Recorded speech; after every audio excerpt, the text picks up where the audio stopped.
You're live. Fantastic. We'll do a 5-second wait just for it to catch up. Okay.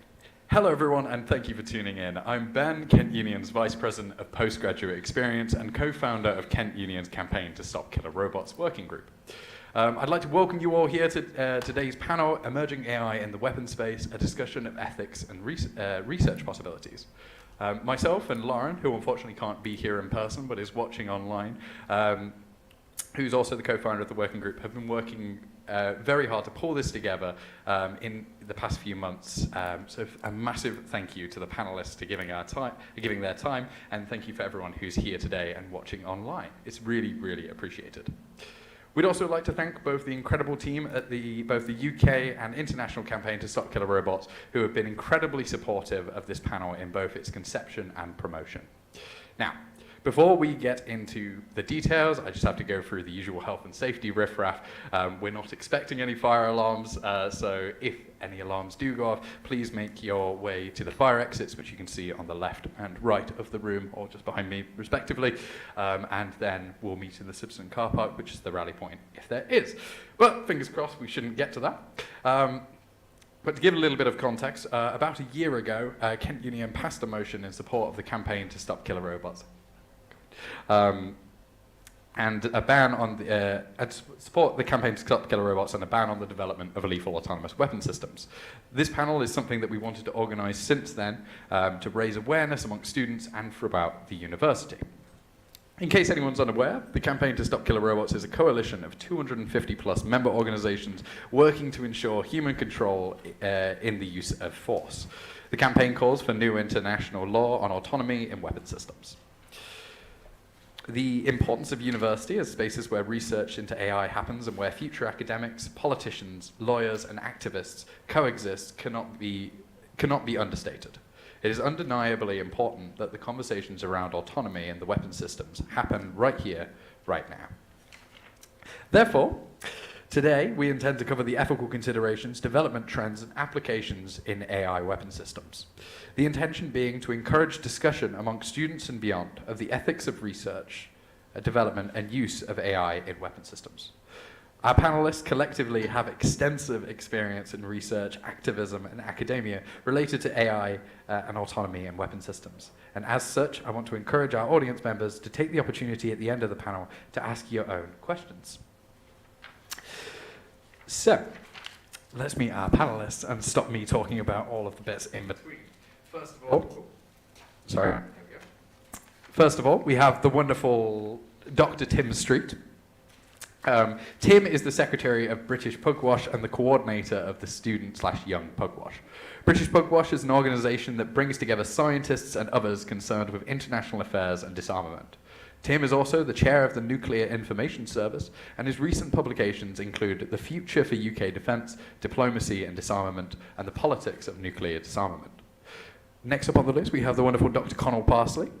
Connal is an associate professor in law at Kent Law School and has a UKRI is a UKRI Future Leaders Fellow.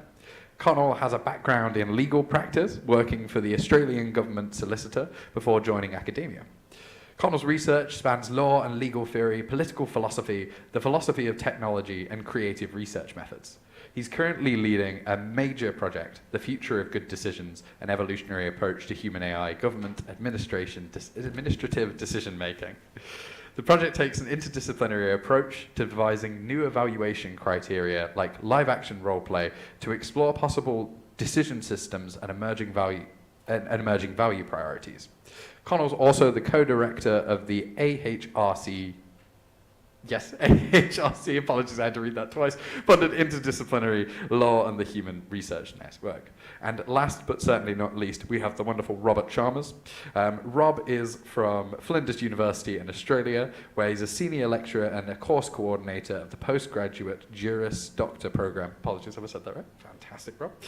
He has 3 decades of experience in deep tech innovation, having worked for defense, research agencies, universities, and companies across a range of fields, including AI and information security. He now teaches topics in legal innovation, intellectual property, technology regulation, and contract. Rob is particularly interested in the interface between law, technology, and society, and has recently contributed to inquiries in the federal regulation of AI by the Australian Human Rights Commission and federal and state governments. So, welcome panellists, and before we jump straight into questions, is there anything you would like to add? No?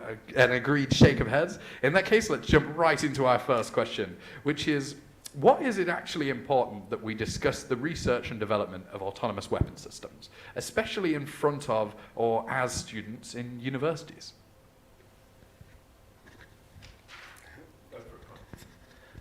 First of all, may I take this opportunity to say thank you very much for the invitation to join this panel and be part of this discussion. I'd also congratulate Kent Union for its support of the campaign to stop killer robots and the decision to make this a serious question for the student body, but also the university more generally. In thinking about why it's important to discuss the research and development of autonomous weapons systems, I think the short answer for me would be because lethal autonomous weapons are, above all, a political problem, not fundamentally a technical problem, or indeed a legal problem. And so in my field, in law, we tend to see things as a legal problem or a problem for law. And actually, much more fundamentally, what we're talking about when we talk about lethal autonomous weapon systems is a way of using force, state force, that is somehow a little bit less transparent, it's more opaque, it's harder to access in the usual political channels. And so I think it's really important, whenever you're looking to address something on a political level, to have ways of informing people and encouraging people to participate in discussing those things. I mean, just a quick factoid about the use of drone strikes in the US, for example. I mean, most people associate the use of drones with the Obama administrations, the first and then the second particularly, but not that many people know that in the Trump administration, drone strikes actually increased. So he had just 4 years and not 8, yet executed more drone strikes in that time than the Obama administrations did in 8 years. So that's partly because of using more drone strikes and partly because Trump also made it harder for people to know when a drone strike was being executed. So I think it's really clear when you look at that one slice of the picture that states who have the capacity to use these weapons will do so, and they'll do so in ways that are harder to engage with politically. So speaking from my point of view, I'd say fighting against the opacity of the use of state force is really a really important part of this picture. Yeah, I'll pass shortly to Tim, and then I might come back with some other reflections, but I think because of the political point that Connal's entirely correctly raised, it'd be good to hear from Tim on some of those issues, because he's had a lot more experience directly with that than I would purport to. But I would broaden out some of the discussion here along the same theme that Connal's raised, especially this opacity issue in the context of autonomous systems generally, right? So Connal and I were having a chat beforehand about, big, deep policy questions like what is a weapon, yeah? And in a sense, it's just a tool or a modality of force that implements some policy. So we're saying, well, law is also a bit like that, yes. But we see a lot of problems in autonomous systems generally, whether or not you might characterise them as killer robots, but they effectively act like killer robots. So, for example, Bates and the post office, I think people might be familiar with that. And you can consider that, which is an autonomous system for billing inside post offices. And it did kill people because they committed suicide as a result of the egregious practices that went on. And that's Fujitsu, right, who had put together some half-assed system for the post office. And then it took decades, effectively, for this to be surfaced and then for some action and some justice to flow. So a lot of injustice came as a result of the opacity in the system and the inability for people to activate in response to it. So I've gone very big picture there, but I think it's important to frame and make that connection, because whether we're looking at a drone or at some other system that is inflicting damage on people, then often it is harder when it's autonomous and people are saying, well, Deus ex machina, or they don't understand what's going on with the machine, for them to engage with it, query it, challenge it in a political domain in the same way they could as if it was clearly a person, and a person alone who had pushed a policy position. In a sense, people quite like being lazy and hiding behind things, and machines can provide that cover. And maybe I'll just stop there. Okay, thanks very much. I'm going to, for these first few questions, refer to my notes because it's quite a technical discussion, so I want to be precise in what I say. So just go back to definitions. Autonomous weapon systems are robotic weapons that will be able to choose and fire on targets on their own without any human intervention. So to refer back to the question as to why we should be concerned about this capability would pose a fundamental challenge to the protection of civilians and to compliance with international human rights and humanitarian law. So for that reason, last year in October, UN Secretary General Antonio Guterres called for UN member states to negotiate a new international treaty by 2026 to ban these systems.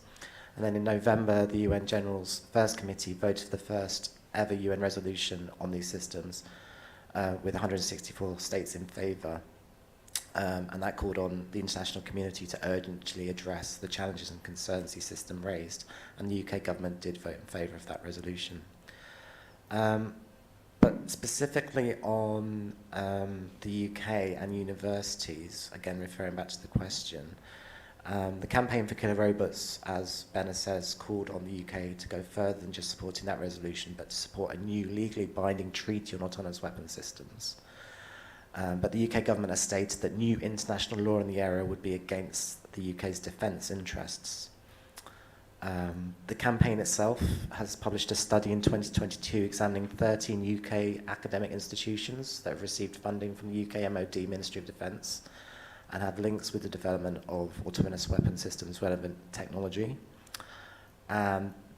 These are typically UK-based military or arms manufacturers, and the campaign found 65 research programs whose outputs are at risk of either being incorporated into autonomous weapon systems or facilitating their development.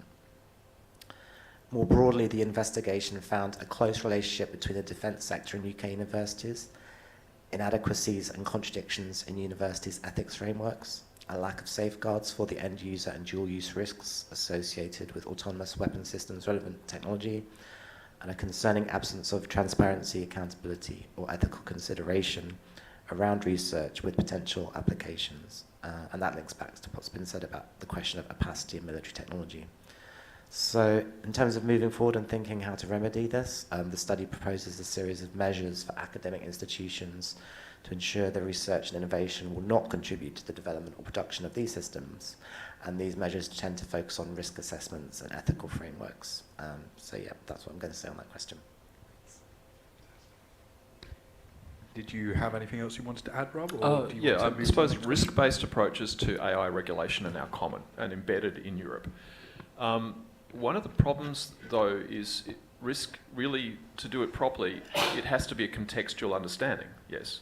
And some of the ways in which Europe has approached this are not really that contextual. They're more rule-based, saying this type of system raises this level of risk. Well, I sort of disagree with that a bit, because sometimes the context will shift the risk classification. And one of the issues that there is, especially for research institutions looking at a research project, especially if that project it's got a good purpose, right? At one level, it's got a good purpose. We might call that a white project. So it's funded, but there's also another dimension of it, which defence might be aware of and might make use of. And it's very, very hard then to separate almost any field away from potential military application, because it is about context, or in military terms, what's called a concept of operations. And this is not a new phenomenon. This has gone on for thousands of years, for the whole history of warfare. It's just we've increased the sophistication of our tools and the ways in which we deal with this, and the sophistication of the research approaches we use. But it's a very common thing for us to see these interfaces between general domains of knowledge and then picking up on that knowledge base, the extension and use of that for a military application. And that's where I think we'll get later into talking about dual-use technology. Yeah, thank you. Yeah, just to expand slightly on this idea that this is fundamentally a political problem, in light of what my fellow panellists have said, and I think I just wanted to add some. I mean, the work that I've done in this area has led me to believe that not only is it not fundamentally or primarily a legal problem, but that approaching it as a legal problem is not necessarily going to yield good political or big picture kind of results. And I just wanted to touch on this because Tim helpfully directed us to the definition of these kind of autonomous weapon systems. And I just wanted to point out the slippery terrain that we get into when thinking about definitions. And Rob mentioned this problem too. I mean, at the macro scale, you know, what is a weapon? But I think there really is meaningful distinctions between different kind of players in this landscape over how they define autonomous weapons. And so why am I raising this? Because seeing this as a political problem might lead you to think, well, let's get away from the approach of legal regulation, which tends to create lots of loopholes. I mean, I said before, this is a problem about the state exercise of force.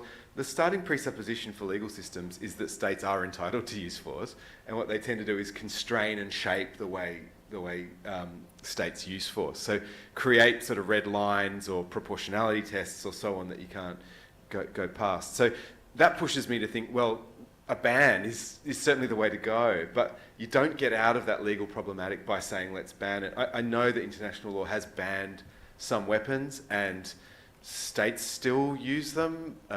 Torture is banned, states still do that, but of course it's better to have a ban in place than not in terms of the kinds of outcomes we want to see.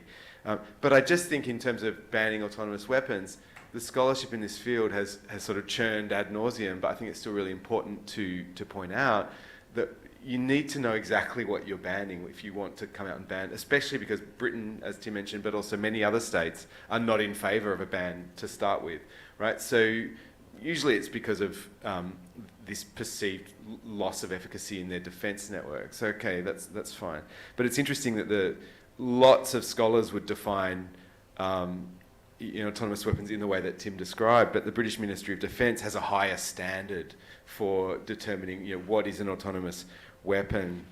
A sort of greater degree of autonomy is what they're looking for there, and it's very easy then to see the political valence of that decision. So I just wanted to flag that in saying this is a political problem, we should take a critical and sceptical approach to legal frameworks and not just say we need more human oversight and a ban and we'll be fine. I really don't think that's the case. Yeah. Well, it's genuinely fascinating to hear, particularly, I guess, that there's more focus on the political side than the legal side, or I guess the mixture of the two. The next question I'd like to ask you, which I think leans into a lot of the topics you've already been talking about so far, is what development trends at the moment are you most concerned about in this area? That can be anything from, I suppose, the difficulties of navigating the political and legal landscape, or to something more direct and technological. I'm going to be slightly, I'm going to again refer to my notes just because that's what I've prepared and I think it helps me do this. So yeah, the trends that we're concerned about in the field I work with, the groups I work with, was summarised by Drone Wars UK in 2018, and they said, despite public statements, the UK has no intention of developing lethal autonomous weapon systems. There is tangible evidence that the MOD, military contractors and universities in the UK are actively engaged in research and the development of the underpinning technology with the aim of using it in military applications. So possessing cutting-edge military technology like this is important for the UK for several reasons. These include the need for interoperability with the US, maintaining battlefield dominance, including over adversaries such as China and Russia, and preserving a strong military industrial base. In 2021, the UK government released the National Artificial Intelligence Strategy, which is a 10-year strategy to make the UK an AI superpower. The future military significance of AI was also noted by the UK in its Defence Command paper of 2021, which stated that future conflicts may be won or lost on the speed and efficacy of the AI solutions employed. And as Human Rights Watch observes, to conclude on this point, over the past decades, the expanded use of unmanned armed vehicles or drones has dramatically changed warfare, bringing new humanitarian and legal challenges. Now, rapid advances in technology are permitting the US and other nations with high-tech militaries, including China, Israel, Russia, and the UK, to move towards systems that would provide greater combat autonomy to machines. If one or more countries chooses to deploy fully autonomous weapons, others may feel compelled to abandon policies of restraint, leading to a robotic arms race. So, as has been noted in the current political environment, the current conflicts that are going on around the war, these new emerging and disruptive technologies could lead to exacerbating conflict, moving away from human control of the use of force with implications for international human rights and humanitarian law. So that's why it's concerning, essentially. Yeah, I'd agree with everything Tim's just said, but extend a little bit on that. So I think it's important to understand that this AI and weapons use stuff, while we're talking about it as emerging issues, if you look at what the US is saying in terms of its most recent policy statements at the end of last year and beginning of this year, they're making the point, which is entirely valid, that this is a 60-year project. It's actually an old project, and I saw a lot of this 3 decades ago. So I was engaged with a number of these projects. Been going on a long time. It's had those corporate and university links. It's quite extensive, and it's happening in many countries. The points that are being made there about people's fears about being outcompeted, that's obviously a key point that we need to be aware of and deal with. I actually, though, think that to go to Connal's point, the real ways in which you engage with this are not even community, but confidence building measures that are not even technical, but you also need technical confidence building measures. Acutely difficult for AI, given the complexities of information security. So it raises a lot of very, very serious challenges. But I tend to think that a lot of the responses will not be just the law. We might say that's necessary but insufficient. We also need to build those people links, and we need to build those political links running alongside these other systems. But it's something that the US is very aware of, China's aware of. They're going hell for leather down the development of these systems, but they're also sending signals that they were aware that they might need to come to some mutual awareness or accommodation around some of these issues. And quite how they get there, I think, will be a very challenging task. One of the things that concerns me most, again, I make the point, this is not a new concern I have. This is a concern I had when I was a student at university, embarrassing to admit, but 40 years ago. And my most important concern back there when I was writing an international law essay was on, this is back in Cold War days, right? So big issues for us back in the day were battle space lasers. Yeah, that was the thing, that they were going to use laser systems to knock out all of these nuclear missiles going up. Well, technically, that they probably couldn't have done that. But it was a thing. And it made me aware of some of the pending difficulties which we'll be facing in coming decades around the development of weapon systems which operate literally at light speed. Now, the problem with those sorts of weapon systems and their interaction with sensors and other things is that as soon as you put a weapon system in the mix which can operate like a laser at that speed, you sort of have to take people out of the loop, right? You cannot have human review of those systems, because if you do, it's too slow. And the difficulty then with that is you are almost on a certain pathway to destruction. Why? Because no system is perfect, yes? And so if you have systems that are then set to a high state of alert and they're all on hair trigger, sooner or later something is going to go wrong. And so if people are concerned about their sensor grids being taken down by a laser attack or some other high-speed, high-velocity attack, things can get bad very quickly.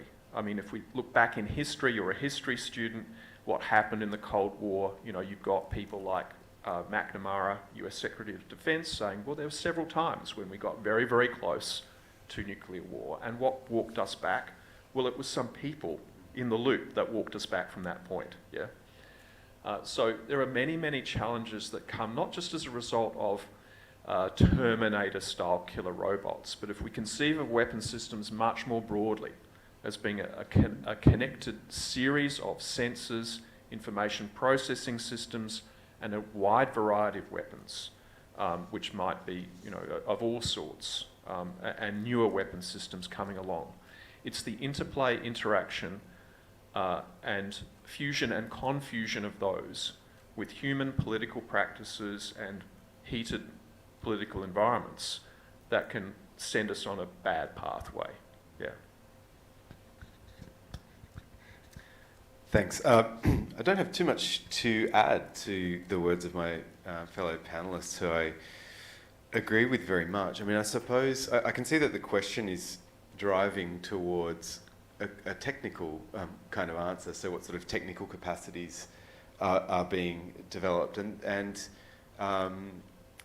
I actually think if we take this idea of an autonomous weapons system with an emphasis on system, we can see that systems only work in connection with other systems. And so to underline again, I mean, I think for me, situating this problem in terms of what we know, what a lot of people are thinking out about ever more today, in terms of what's usually understood as human-computer interaction, or some sort of, a broader kind of set of dynamics. To me, the biggest development trend that I'm worried about is the way law functions as part of the autonomous weapons system itself, understood in that sort of more holistic way. So to refer, as Tim did previously as well, to the recent conflict between Israel and Palestine, we can see a great example there of the Israeli government defending its actions in this language of proportionality, right? So proportionality is what you need in order to escape the legal tests, right, of unlawfulness in terms of your actions. And so it's this sort of complex, or in my field of scholarship we often call it an assemblage. It's an assemblage of factors that comes together with a really specific result. So part of this is a whole set of latent understandings about technology as neutral, right? So we can defer to technology. It's more objective, or it's more precise, or it's more, it's bloodless in a sense because it's technological. We take away any element of human bias or malice, through this kind of, and law very much facilitates this kind of reading of technology, and allows us to think of humans as sort of, deferring to machines to create these sort of apparently better sorts of outcomes. So I think this is really problematic, and the fields of critical AI studies and automation studies and so on have told us a lot of really important and valuable things about the way humans and machines interact. But I would add, it is really important to understand the way, so if I could refer to my notes here just a little bit more closely, we see this sort of interplay of this impression of technology as something neutral with the kind of language of lawfulness and proportionality in the way the Israeli Defence Force defended itself against the reporting in Plus 972 magazine that came out, has been coming out over the last few months, and many people may be aware of. If you're not, it's definitely worth reading. So we see the idea that the automated weapon system is not used to identify terrorist operatives, and is not used to predict whether a person's a terrorist. It's just used in the target identification process, right? So we see this sort of technical legal language supplementing a sort of view of that depends on this substrate of a view of technology as kind of neutral. Quote, for each target, IDF, that's Israeli Defence Force, procedures require conducting an individual assessment of the anticipated military advantage and collateral damage expected. Right, so there's a kind of cleaning up or neutralisation of this process, which is directly in the language and the terms of the international law doctrine on these areas. So yeah, this to me is a real worry, and I'm flagging it partly because I thought no one else on the panel would, but also partly because this is a really big theme in my research. How do we think about humans and technology together, especially when we're thinking with legal frameworks? And what political effects do the lack of grip that those legal frameworks really have on actual operational, procedures? What political effects does that end up producing? I think we can see that it has a legitimating effect of some kinds of uses of force, and it has a legitimating effect of things like autonomous weapons systems, but also many other kinds of state practice as well. Having said that, I acknowledge that the bigger concern is that all the incentives seem to be towards an arms race, and an automation arms race. Yeah, so... Would you like to take very quickly? Yeah, of course. So I think, Melvin Kranzberg, the history of technology stuff, technology is not neutral, it's what the fourth law or something like that, completely, right? So all of these things, whether it be law or it be technology, they are tools, but they're built on a cultural substrate, and to treat them as neutral is ridiculous. So we must be mindful of that. It's a really strong and important point. All of these things are embedded and cross-connected.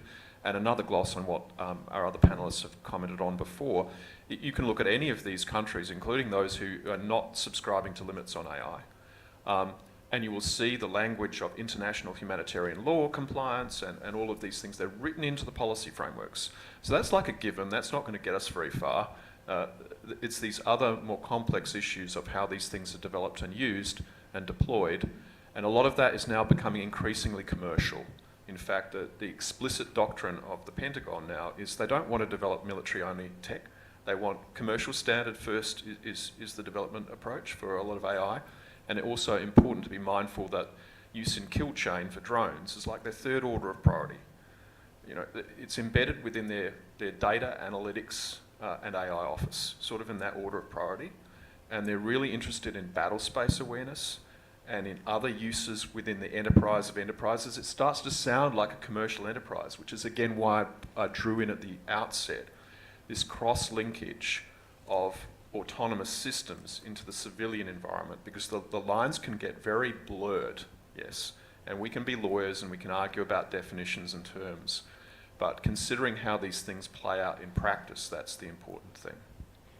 Well, I think all three of you have actually led into this really interesting topic of, I guess, the middle ground of tech in of itself is a neutral aspect, but it seems to be, particularly towards lethal autonomous weapons, a very commercial endeavour. So I guess a question for you all is, have you had to navigate any research which has had, I suppose, dual use implication? Not. I'll kick in, not because I want to mansplain it, but because I definitely have had engagement with this. And I've had that engagement both from a defence angle, so working with defence and for defence, but also from a commercial angle, developing projects out of universities with a startup that then had potential use in the security domain, if not full-on defence application, though they could have. And this goes to the points I was making before, which are that we're talking about technologies, autonomous technologies in this circumstance, and they can be deployed in many different ways. And the ways in which they're deployed, as I introduced before, this idea of concept of operations. Now, the character of those operations may be military or defensive or civilian, but often there's like grey zone activities that span these boundaries. We see that acutely at the moment in information war and dis and misinformation. So it can be a little artificial to just talk simplistically about dual use. We see that in a regulatory sense, certainly.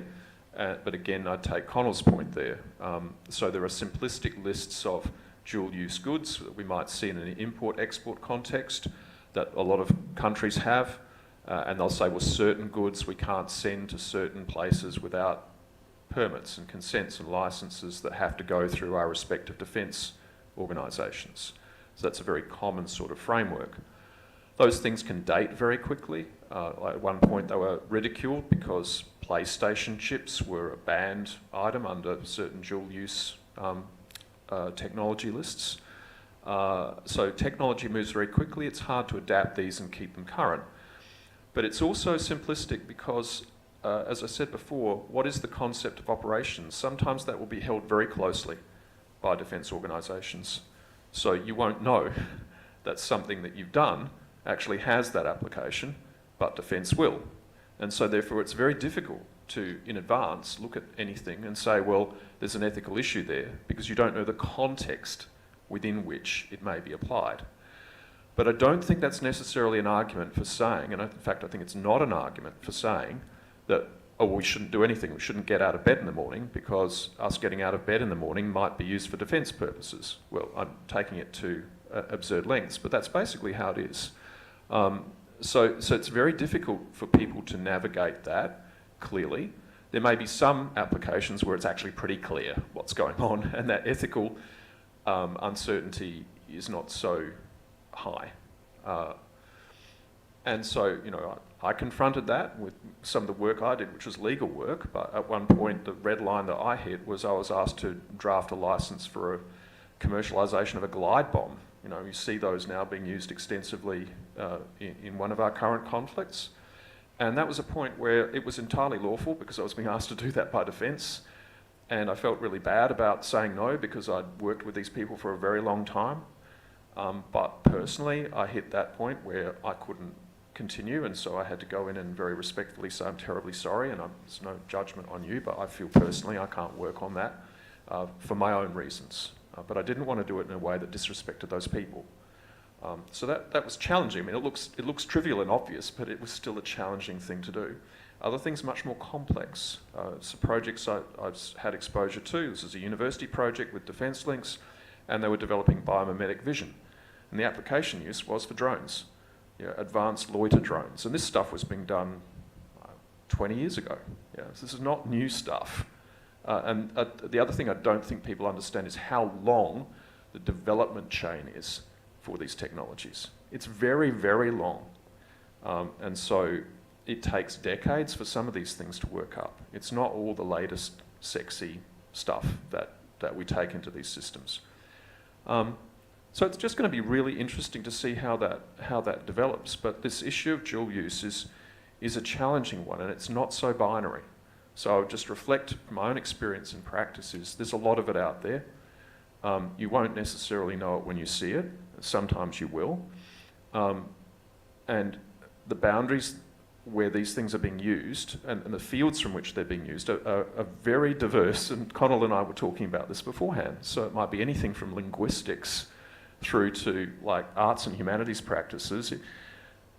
The latest field, for example, to give you some insight into that, for intelligence work for R&D for defence, is what's called FIC-int. That is fiction-based intelligence. So they're actively using fiction and speculative fiction in order to source R&D ideas for new defence work. Yeah, it's a little bit like if you've seen that meme where you've got the anime boy and the butterfly, you know, going up, and it's subtitled with you know, dystopian science fiction, and the boy's saying, "Oh, isn't this wonderful? It's like an instruction manual." Yeah. So but this is actually practiced. Like, I missed out on going to one of these events because I came across here to the UK, but we're having one of those in Adelaide, like while I'm here. So this is not, oh, they might do that. No, this is current practice. Yeah, it's just an interesting thing. If you don't mind me asking a follow-up question just before we pass to the other panellists, if that's all right. You skirt along a little bit about how to be, I suppose, ethical in these environments. Is there an ethical consideration that you think everyone should take on when doing this kind of research? Do you think that's something that could be quantified? Well, the point I'm making is you may not know you're doing it because someone else will pick up what you're doing, which is great and has really good applications, and use it for a different purpose, and you can't control for that. I think being aware of how your work might be being used is important, and I actually do think, I raised this seemingly silly issue of fiction, right? But actually now, people who write fiction, in my head, there's a bit of a moral obligation about, if you write about something which is not so great, like, should you actually publish that? Yeah? I think it's an issue now even for authors of fiction. So that's how extreme I think that issue now is acute. I don't think you can ignore that anymore, because we've got to a point where if you can imagine it, sooner or later someone can probably build it, right? It's unpacking from an idea. That's the weird world we've ended up in. Just to jump in on that, not to cut Tim off, but I mean, isn't this one of the biggest tropes in science fiction? You know, that actually it's the fantastic, well-intentioned researchers' life's work that gets repurposed, and then they end up having to disavow, or indeed they're responsible for the apocalypse. So, yeah. I'll answer properly later if there's time.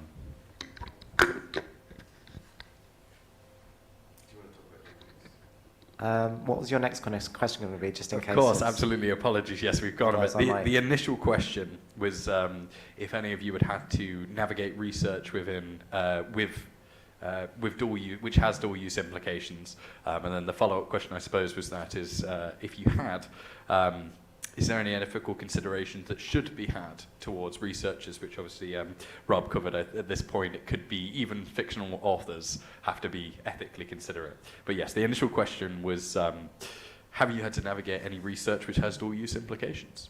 I don't think so. I mean, but, you know, people who my views aren't aligned with might use the research or analysis I provide for their own ends, and I can't stop them doing that. That's up to them. But the one thing I'd like to highlight is, as much as like clamping down or stopping or banning things, obviously the other thing that we want to emphasize in campaigning groups I work with is like using new technologies, new emerging technologies for progressive purposes, for progressive ends, for civil goods and services.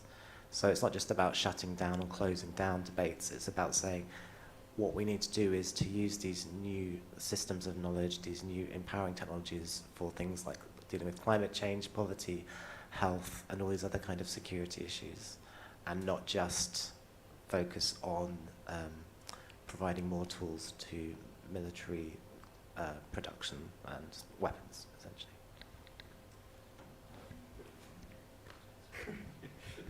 Thanks. Yeah, I mean, I found this dual use question really interesting too. The first time I encountered it was I was facilitating a colleague from another country to come to the University of Kent on a visit, and I had to answer a question about whether their research could potentially be used for the development of lethal autonomous weapons. That researcher does sort of work on AI or cultural and creativity in AI.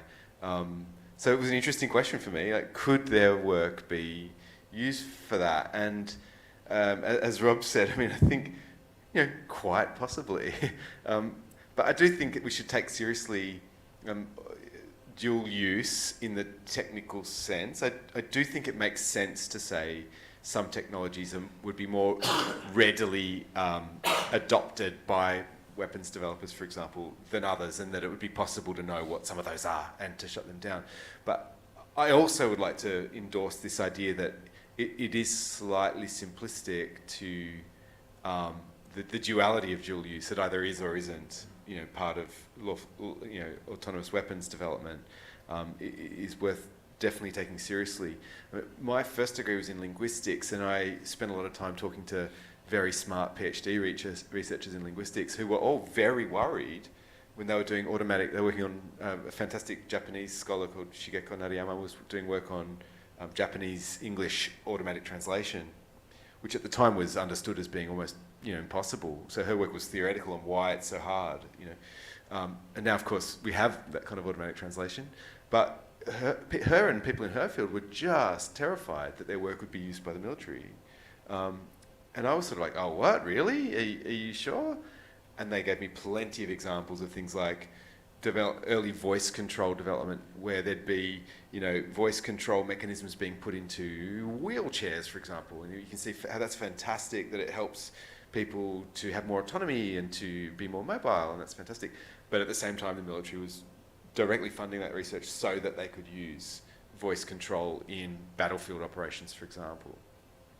So agree with Tim's point that in some sense, not to get too philosophical, but I do think it's important to understand that this is not a contingent thing. This is how the world works, and we need to be aware that that, as Tim said, we sort of need to do good uses of technology, lay down more good, like make more good culture is really what we need to be doing, instead of just trying to stop bad things happening, because we sort of can't.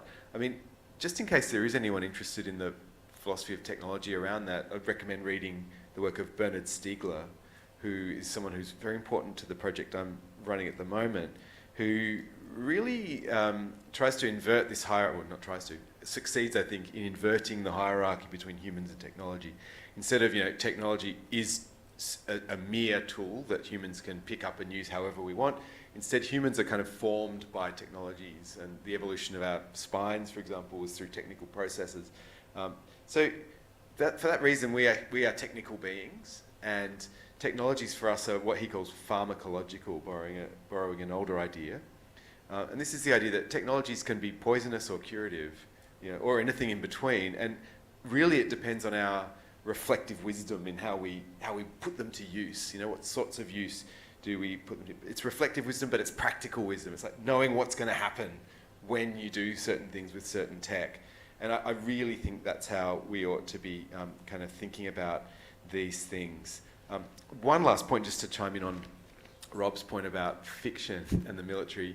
So part of my current research project is using live action role play to get people out of their kind of disciplinary silos, to experiment with different ways of human AI interaction and decision making, and to think and to reflect together about what's good or effective or positive about certain kinds of practices without being constrained into existing legal schemes of evaluation. So it is or it isn't legal is no longer sort of the question. And in fact, one of the live action role plays I'll be doing is around drone strike authorization, and it's so interesting thinking about not only being exposed through meeting other researchers in that space who are very much investigating what the military is doing with live action role play. Again, a sort of technique that live action role play seems very fun and friendly and participatory and all these sorts of things, could indeed, even such an apparently benign or positive kind of research methodology could become a tool for advancing military intelligence or military development. So I think that's just really interesting to reflect on, and also to reflect on our own research. I mean, I've been thinking, I don't know if anyone's read Three Body Problem or watched the television series of Three Body Problem, but I'm reading the books at the moment, and I think about the author of those books as doing a kind of interesting science fiction speculation, but also you could read it as a really serious message, right?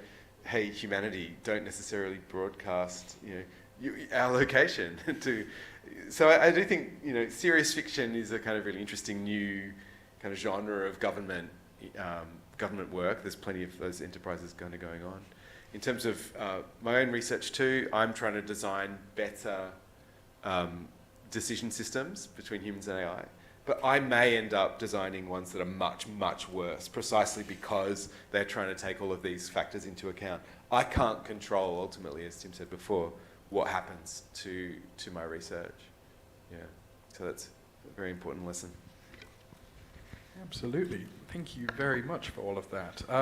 So before we delve a little bit more into the field, I'd just like to bring us a little bit back to the campaign to stop killer robots. Tim, actually, I'd like to ask you specifically, how did you become involved with the campaign? Thanks, Ben. So I started working for a group called Drone Wars UK in 2019, just before the pandemic, and I moved to Oxford. And I got involved. They're a founder member of the UK branch of the campaign Stop Killer Robots. So I started liaising with the broader campaign. And then in around 2021, I worked on a project to establish a group of UK parliamentarians focused on the challenges posed by autonomous weapon systems. And that led to the creation of the Artificial Intelligence and Weapon Systems Committee. And people might be interested to read the committee's report, its first report in 2023, which is called Proceed with Caution, Artificial Intelligence in Weapon Systems. So would it be interesting for me to briefly summarise what their report says? Okay, so it basically says that while the UK government aims to be, quote, ambitious, safe and responsible in its application of AI in defence, aspiration has not lived up to reality. Bringing AI into the realm of warfare through the use of AI-enabled autonomous weapon systems could revolutionise defence technology, but the government must approach the development and use of AI in autonomous weapon systems in a way that is ethical and legal while providing key strategic and battlefield benefits. Ambitious, safe and responsible must be translated into practical implementation according to the committee. So, I mean, whilst it was basically, as the title of the report says, proceed but with caution, was being kind of softly approached to criticising government policy, the campaign would like the UK to go further and support a new legally binding treaty on autonomous weapon systems and continue working with parliamentarians. Now, in my current job, as you said before, I'm student young Pugwash. I'm mainly focused on the universities network. So I kind of am involved with that, and we're currently revising how we work with universities and trying to get more young people and students involved in considering their universities' involvements with military technologies and autonomous weapon systems, and that's where I'm at with the campaign at the moment. That's fantastic. Thank you very much, Tim. And I suppose this is my... I feel a lot of the discussions we're having are quite, given the nature of this topic, quite grim seeming ultimately. So I'm slowly but surely trying to move us back towards a more positive note. And on that, actually, I'd like to ask all of you, what are you most excited about in your field right now? A dangerous question given the the previous answers, but yes, what is it you're the most excited about? And actually, if I could double up on that question, if there was what's helped you reach this point in your career? And if you had anyone else who was interested in this area of research or academia, would you have any advice for them? So, dual-sounded question. What are you most excited about, and what advice would you give to a potential researcher going into this area? Thank you. Those are really very difficult questions. They're probably the hardest questions that we've been asked so far. So, I already let me start on a negative note. I've mentioned I as a critical legal theorist, fundamentally, I tend to be very sceptical about new legal innovations in the space, so I'm not particularly excited about those. I think I'll be narcissistic and say that, as I mentioned before, I am the recipient of a UKRI Future Leaders Fellowship, which gives me a total of up to 7 years to research something very, very deeply. And so, quite simply, selfishly, I'm very excited to have that opportunity and to be able to be working on this stuff and to hopefully offer some research innovation in the space of thinking about how humans and AI make decisions together in official settings, particularly government settings, and to have the chance for this research to bring me into such rich contact with these broader networks and people who are doing these things. So specifically what I'm excited about is the chance to hold these pretty large live action roleplay events in which people from across the sectors that I'm engaged with will be getting together to experiment to kind of rebuild decision making, first in a fairly utopian key, so not trying to be realistic, but certainly with an eye towards becoming more and more realistic. So it's a form of crowdsourcing the sort of great amount of wisdom. I speak to so many incredibly intelligent and informed people who are researching in and around these areas. And there's no forum for people to kind of do this reimagining work about how can things kind of work differently. So there's a lot of critical insight being developed by people in these spaces. And I hope that my research will give a chance for that insight to take a more positive form rather than just a critical one. So instead of saying everything that's wrong, maybe we'll start to experiment and I hope it'll become more popular to experiment with this sort of reimagination process as a methodology. So that's what I'm hopeful about. And sorry, there was a second part of the question? Of course, absolutely. It was just if you what have helped any me to reach advice. this point? Well, okay, so I mean, I'm an interdisciplinary researcher working across all those fields. So I don't know if there's any, I pretty much know there's nobody else really doing that. It's not really a field. Certainly there's lots of interdisciplinary researchers. So I guess if I could just say, if you want to do research and you are passionate about a problem and you're not happy with how a certain field or a path of disciplinary orientation is pushing you to think about that problem, don't listen to those disciplinary silos, follow your guts and find a way to join up the bits of a problem that you think should be handled together. That's the advice I would have. And plenty of people will tell you that that's not a good thing to do. It's not good scholarship, or it won't be very legible, or it'll be harder. to get a position or whatever it is. Don't listen to those people. For every one of those, there's one saying, we're waiting for someone like you to come along and join those problems up and help things change. So that would be my advice. And also, I'm available to talk to if that's you and you want to talk about what that looks like. Oh, that's great. I'll just talk very briefly, and I think Connal's spoken very well to that, and picking up on Tim's earlier point, which I totally agree with, which is let's look at the good we can do with these systems. I completely agree. Yeah, sure, people can do bad things, whatever. That's how things are. So in a very similar way, what excites me is working with good people, whether they're colleagues or students, and so it's that people-centric approach. On the other hand, I do believe that we can use automation, software, autonomous systems alongside that to do good things. So I'm not a complete Luddite about that. I'm a partial Luddite. There are things I don't like, but you know, in other respects, I'm experimenting, or I want to experiment with some cool ways to use AI. I don't like using AI, but software as a concept to assist student learning of discipline areas. In my field, that's law, but I think there's a lot of potential for having those sort of agent-based tutors deployed. For people who are familiar with Neil Stephenson's work, it's a little bit like the Diamond Age, a young lady's illustrated primer. So that stuff we can now build, we can do. We don't do it very well, but that stuff's coming, and I think that's got a very good democratising, empowering aspect to it, which I'm very supportive of. And I've got a very small engagement with that, with some other colleagues, and also with a small regulatory technology project that is using technology to assist better compliance and understanding with the technology that is the law, that conforms and configures how technology can even be developed. So that's sort of my zone. But it is the people side that inspires, and I absolutely agree with what Connal said.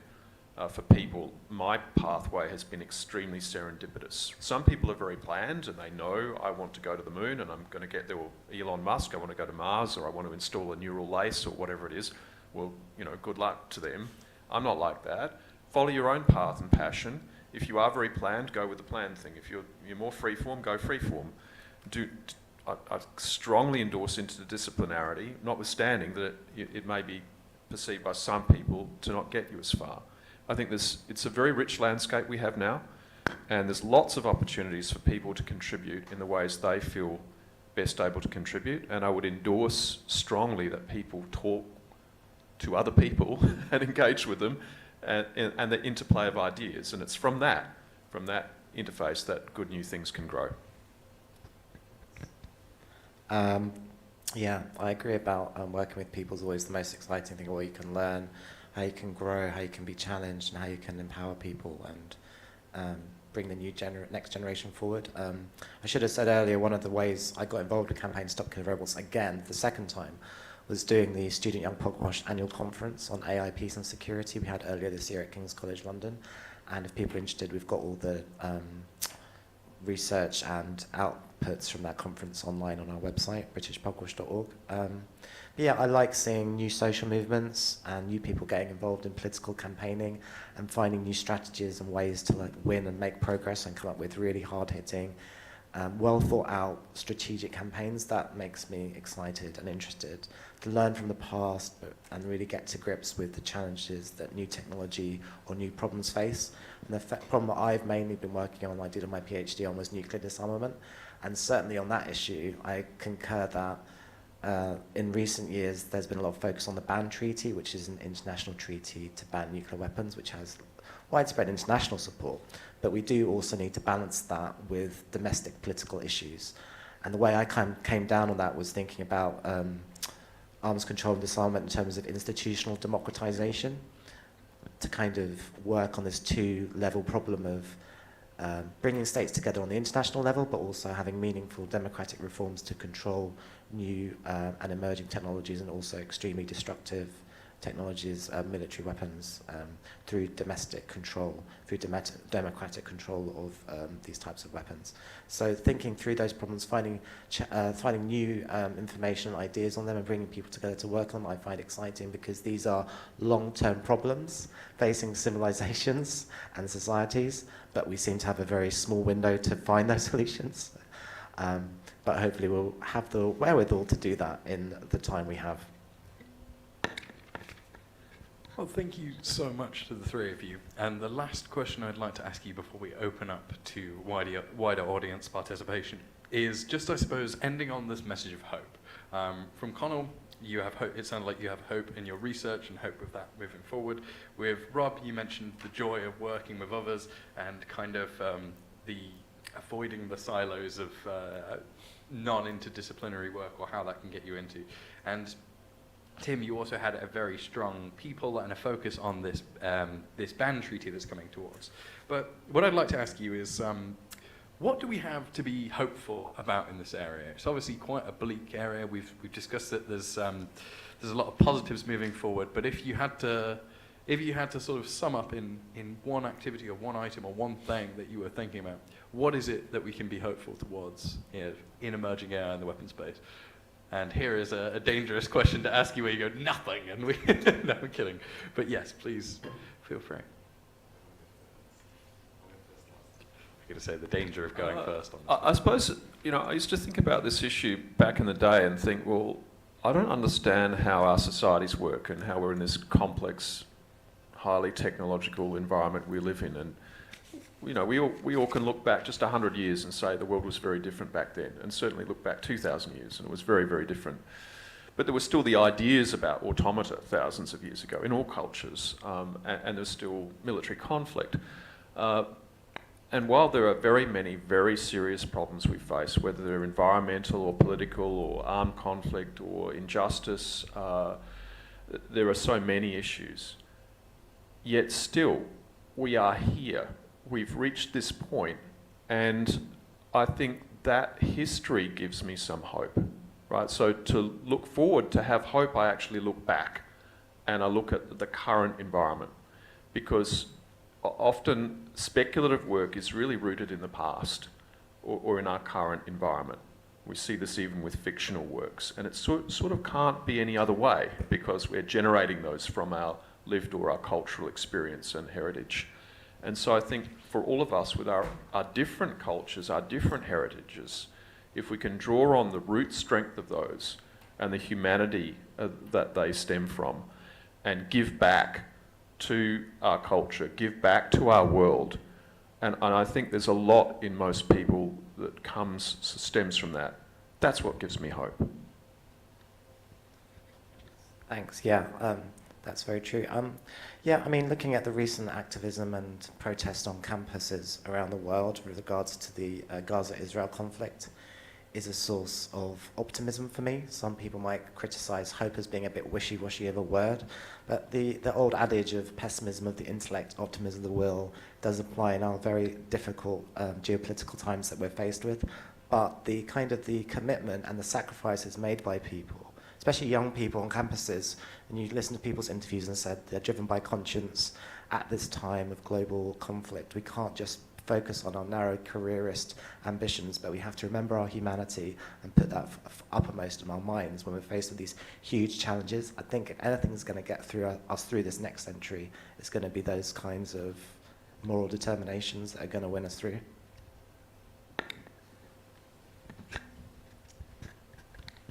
I don't have a lot to add to my fellow panellists. I guess I would draw the boundary of my hope much closer to myself, I guess.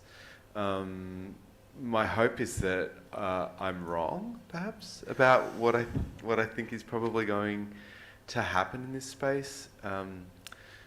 Maybe I'll just refer really briefly to the sort of now pretty well-known argument going on about existential approaches to the risks of AI versus AI, so AI safety versus AI ethics. I mean, I'm a critic of both fields, honestly, but I suppose I guess I just don't know what the long-term kind of picture is for this sphere. I mean, the hopefulness, I guess, for me comes from a commitment to working locally and to interacting with people. I guess I'm saying there's a big disjunct between the stuff you might read versus the things that people you talk to actually say. So, perhaps that's a bad sign. Like, good intentions at a local level don't translate to a rosier picture at the big level. But maybe my hopefulness stems from the hope that that's not right, and that actually, doing this work, you meet so many capable, intelligent, fantastic people that's got to mean something if we all keep working locally in what we believe in. Yeah. Absolutely. Well, thank you to the three of you for answering all my questions so far and so thoroughly as well. I just want to open it up to the audience. Do we have any questions in the room, perhaps, for any of our panelists? Yeah, of course. I was going to ask about, do you think... Oh, yeah, of course, I can. Yep, I will move up the screen for a moment. Here we are. Thank you. I was going to ask about, do you think you said earlier near the start of the lecture, or panel discussion about politics, do you think maybe politicians and people involved in the political, like military landscape, see autonomous weapon system perhaps as a sort of easy answer, involving, the politicians say they're involving science, they're funding science, they're keeping up defence. Do you think maybe that's seen as an easy solution perhaps, rather than try and do things the harder way?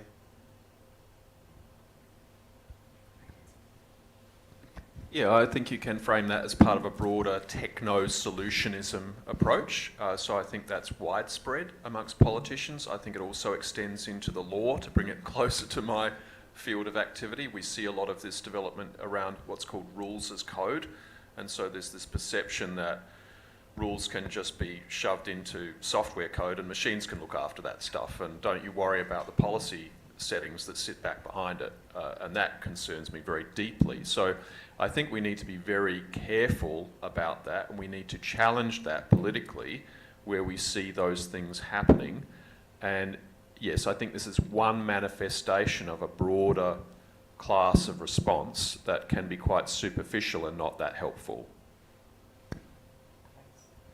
I think that the development of drone technology was partially, and the deployment of it was partially a response to the protests around the Iraq and Afghanistan wars, and they didn't want boots on the ground and people coming back in body bags on our side, and you wanted this idea of remote control warfare, bloodless warfare, warfare at distance, and that was a way in which Western powers could reduce opposition, public opposition to war at home, and also the increasing multiculturalism of societies was another thing that ministries of defence were getting concerned about. There was a reduced appetite for overseas operations.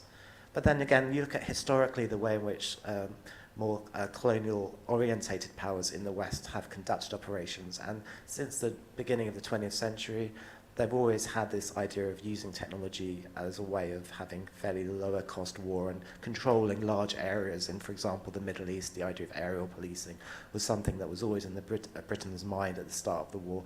So it's kind of like the same kind of operations with more advanced technologies. Not that much has changed, but obviously with more advanced military capabilities. And just briefly, that's the theory, but on the ground, we don't see that happening. If you look at Ukraine, for example, you see everything together as like combined arms operations, yeah? So you've got intensive use of drones, but at the same time, you've got a lot of sort of brutal trench warfare type stuff and people attacks. So I think it's a false hope when people think, the technology will completely isolate and insulate us from that. It's never going to happen. And therefore, that's another reason to challenge it. Yeah, just to add maybe a tiny comment on each of those. I think that the question is really well founded and also much more generally applicable. My research more directly concerns the use of AI in government administrative decision making. So I think it's interesting though, sort of where does this techno-solutionism come from?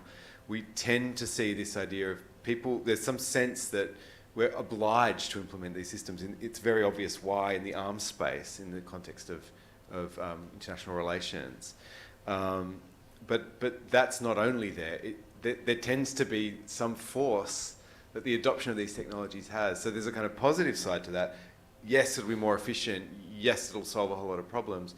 Yes, I'll get promoted. These sorts of things. And then on the other side, well, we really have to, because if we don't, we're not keeping up. We're neglecting our duties. in some states of the US, lawyers have an obligation to use and understand AI tools. Otherwise, they may be held professionally negligent. So it's interesting, this sort of dual desire / reluctant obligation to implement these kinds of systems is extremely interesting to me as what it says about our politics and ourselves. The local resistance front is a great one for that. Never feel obliged to adopt a technology. Try and avoid them if you feel like you want to. The other thing I had to say, I mean, Tim made some excellent points about the really specific context of why in a war context these systems are sort of politically desirable. I just wanted to add that plenty of accounts now have been published of the adoption of drones and the way that they are actually functionally operated. And it's interesting that the casualty of that bloodless approach to war has been the people who are executing drone strikes, the drone strike operators, who typically report, very serious mental health problems after the experience of being involved in those processes. So that there's a really great lesson there about techno-solutionism. You may have a particular aim or objective in mind, whether it's bloodless war or whether it's make social security determinations more quickly or something. But watch out for the collateral effects. There will always be known or unknown or unknowable collateral effects of making decisions to implement these technologies or any technology. Thank you so much for all of your answers there again. Do we have any other questions from the room potentially? Yep, absolutely. I'll run the microphone up. I'm sorry, don't worry. I'm here now. Obviously well aware that I joined late, so apologies if this has already been covered, but I'm guessing that any of the panellists have contributions to whether they envision international law evolving with continual push towards autonomous weapons. Goes without saying that you can't put a weapon system in the dock in The Hague, can you? So whether, will international law essentially catch up with these developments? Yeah, thanks for the question. So I did touch on this a bit before, but I'm happy to summarise what I said, with the caveat that I should add that I didn't add before. I don't count myself as an international lawyer, so you may get a better answer from someone who's more specialist in that field. So the main tendencies, first of all, I'm quite sceptical that international law will effectively adapt to what these weapons are and how they're used. There are certain strategies that the international legal order is using to respond to these technologies. The one that I'm most comfortable talking about, because I've published about it, is this idea of meaningful human control. So putting a human in the loop or at the end of the kill chain process, which I think is I'm not saying that it's better not to have humans, but I think we should be very skeptical about the efficacy of putting a human there in that role and expecting it to have a meaningful oversight function, especially where, as Rob mentioned before, the speed of the execution of these systems is what they're being used for. So putting a human, there's a disincentive to putting a human in the loop, which slows everything down. Certainly there's a groundswell, though, of people from all kinds of different sectors, actually, arguing that we need to have a really robust account of what meaningful human control means, and that should be certainly part of the normative order. So that I see as one of the major evolutions in international law. The other one, of course, is the treaties and calls for treaties to ban. There I mentioned that although a ban looks like a kind of blanket solution, and probably a positive one, where that one falls into problems in several areas, but the main one is probably that you need to say exactly what you're banning. And at the moment, we don't really have a great consensus from the parties that matter over what lethal autonomous weapons are actually, how they should be defined. And we see things like the British government having a slightly different definition, and so a higher standard, a higher threshold to meet before a system's regarded as autonomous than the consensus definitions among researchers and scholars, for example. So there are definitely moves that are being made. I'm skeptical about those too. I'd add a final one, which is where I started my contribution before, which is that really international law of war has some really fundamental presuppositions. The first one is that states are the sovereign individuals of the international legal order, and they absolutely have a right to use force and violence. And so both domestically and internationally. So that's the starting point, that states, as long as they're doing things for a military purpose, that they're not targeting civilians, that they're not causing too much damage, there's sort of list of principles of international humanitarian law, then the default is that the action will be lawful. So that's a sort of, it's quite difficult to evolve fundamental principles of international law or of any legal order. So there may be these sorts of tinkering around the edges, specific practical strategies or particular norms or particular treaties, but we're still working within the same order. Yeah, I agree with that and commend Connal's article to people. There's also been some very good New Zealand research on this problem of putting people in the loop, and it talks about the stresses that induces and the dysfunction that it can lead to in those combined human or autonomous decision-making systems. That's not just in an autonomous weapons context, though.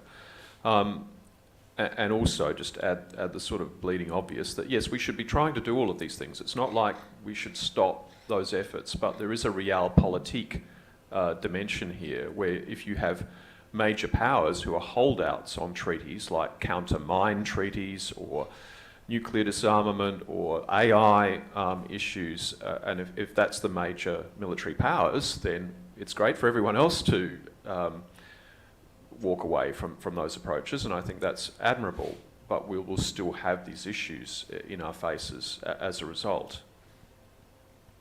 Thanks. Yeah, that's true. I mean, I did some interviews with about 40 well-informed or expert opinion in this area for a recent report I did. And there was a very wide range of views stemming from there's no point putting any energy into arms control and disarmament because of great power conflict and tensions and disunity, to saying things like, well, we can't agree into very more ambitious bans, which are, universalist, they cover everyone, and they're very ambitious and idealistic, then maybe we can both learn from previous, more lower-level arms control treaties, rules of the road regulations, and norms which don't require states to come together and agree everything all at once. And also think about the fact that in the past, arms control and disarmament has generally been very difficult to agree anyway. So we are at the beginning of this process, but we need to keep researching and discussing these issues for a time when political opportunities are better and more propitious to agree these things. So it is difficult at the moment. It doesn't seem that great, but you never know. Things could open up, as with the end of the Cold War, and we hope they do. Thank you very much. Before we go back to the room, we've just got an online question as well from Andy, which is a question on the proposed 2026 UN Treaty on Autonomous Weapon Systems. Should it cover targeting data sourced by social scoring, such as lavender? I'm hoping that means something possibly to the expert. So the question is, should it cover targeting, I assume that's meant to be data, sourced by social scoring, such as lavender? Yes. Well, I'm not familiar enough with all of the details, but at first principle, use of that type of data seems a long way from a position of proportionality or appropriate use within these frames. Yeah. No problem. Thank you for your answers there. And just a second question as well, which is mainly for Tim. Do you think the potential of the next the potential of a Labour government victory at the next election will impact the UK's position on a 2026 ban or UN treaty? Well, again, for the recent report I did on defence diplomacy and disarmament, I looked at some of the recent comments by the Labour Party on issues of defence and defence spending. Unfortunately, with recent manifesto promises and commitments, it's difficult to really believe anything any of the major political parties say on these types of issues. So even when you receive these texts and you talk to people connected to the Labour Party and you say, well, this is not good, they're just going to do business as usual, status quo, they're repeating the usual kind of stuff, traditional UK defence policy stuff. They have a huge opportunity with this potentially huge majority to implement progressive policies. They'll say, well, they have to do that because look what happened to Jeremy Corbyn, who said he was going to put peace, human rights, disarmament at the heart of policy, and then he had a bad result at the last election. And B, you can't believe everything they say in their manifestos. So you're left scratching your head as to actually what's going on. But for my money, it would probably be wise to anticipate business as usual. The main thing I've looked at is nuclear weapons policy, and recently the Labour Party came out and said there was going to be a triple lock on replacing Trident, and so that's a very big signal sending out that they're kind of committed to business as usual. But again, it comes down to us, both in terms of international law and in terms of the direction of Labour Party policy or any other policy of political parties, depends on what we do as citizens in our organised groups to influence policy wherever we choose to do so. Fantastic. Do the other panelists have any insights on that, or are you happy to? No problem. Okay, fantastic. Do we have time, I think, for possibly one or two more questions? Is there any from the audience at all? Not a problem. Just have one more check online. But in that case, we have 8 minutes remaining of the panel. Would any of the three of you like to give any closing statements or finishing remarks, perhaps, before we wrap up for the evening? Thank you very, very much for arranging this opportunity to talk. I really enjoyed it, and I enjoyed hearing from my fellow panellists very much too. Thanks. Yeah, totally agreed. So thanks for dealing with me as an interloper. Thanks. Yeah, great to meet both of you. We learned a lot, and I've taken away some notes from this, which I'm going to build into my work and research. That was great, and thanks for hosting. It's great to have unions like Kent doing this kind of stuff. What I would say is that you were going to ask a question about how to get involved. So I have lots of thoughts on that. I mean, one thing I'd say is, again, like hopeful or optimistic in the UK, we do have loads of great groups, great strong civil society movements in the UK which provide lots of people with opportunities to get involved in campaigning or advocacy at any level, whether you're more inclined to work with established national civil society groups like Amnesty International or United Nations Association or Extinction Rebellion or any of the main political parties. The key thing to do is to find out what works for you based on your interest and skills, get involved, try it out, see what you like. But I was at university in 2003 when the Iraq War was kicking off, and I got involved with campaigning against arms trade, and they gave me a chance to write my first research report, which was on military research at UK universities. And through that, I didn't know what I was going to do in my life, but I found that I was good at research and it aligned with my values. And if you take the time to look out into the many different groups out there, get involved, join someone, join something, and put some time and effort into it, you'll get so much out of it and meet some great people. So really just encourage people to do that kind of thing. And that's the only way we're going to change anything. So yeah. And also Student Young Publish and Campaign Stop Killer Robots are also great too.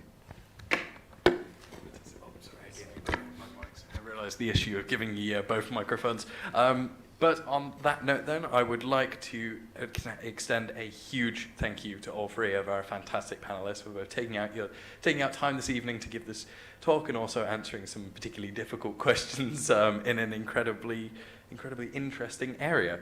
I would be remiss if I didn't at least do a little bit of promoting of social media. So please do follow along on Instagram at @StopKillerRobots, or on Twitter or X, there's @UKRobots, @BanKillerRobots, and if you'd like to share, are you okay with me sharing your Twitter handles? Fantastic. Even as I'm looking at this will be easier to see on the slide. We've got Tim's is @TMES3. The wonderful TME Street, of course. Yes, that would make so much more sense. Apologies.